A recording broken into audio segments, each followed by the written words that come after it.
pretty special. We've been really busy this past year. Some of my favorite science, obviously, as a doctor, is the biological sciences. We've done some plant experiments, grew the first tomatoes in space. We've done some genetic studies on plants, which I'm really looking forward to seeing how that turns out, because it's looking at, hey, the adaptations that plants develop in space, are they able to pass that on to subsequent generations? And so I think that'll be pretty cool science.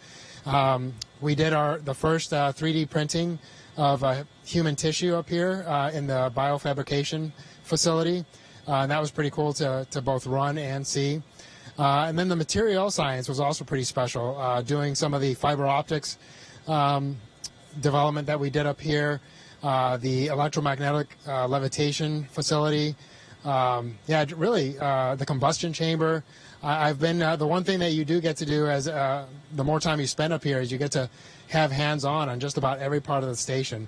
And so I count myself pretty blessed that almost every single experiment we've had up here I've been able to take a part in.